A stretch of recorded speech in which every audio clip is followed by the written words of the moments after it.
Well, I thought it was a conference full of ambition and a conference full of hope.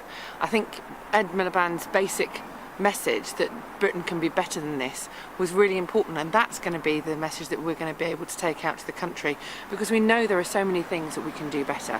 While people are struggling, the risk is that by empathising and recognising that things are bad, we don't talk about how things can be better enough.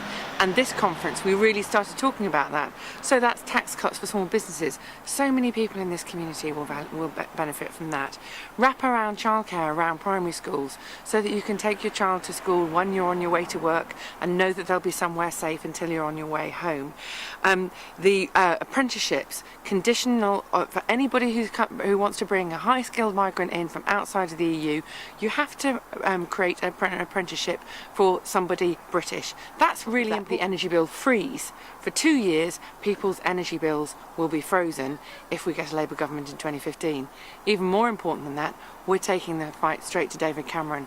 Why aren't you going to freeze those energy bills? Freeze them now. That will make a genuine difference to people in this country. They'll be £120 better off, and that's just for families. Before you even start talking about small businesses, that'll make a real difference.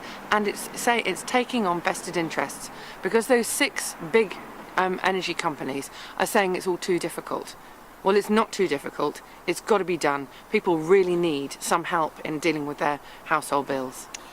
Do you think between now and May 2015 it is going to be, not only on the doorstep here tonight in Stafford Place, but around the constituency, it's going to be the cost of living election? Do you think that's what's going to be the whole thing fought on? I think people's anxiety is about the cost of living.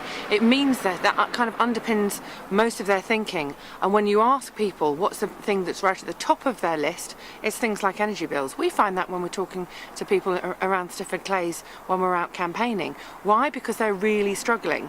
But you can't just talk about the struggling and how to help now. It's also what kind of country we want to be. And that's why we have to take the fight to the people who currently have the power, which are the energy companies. They could do something about this. If they won't, and David Cameron won't, then we will. Thank you very much.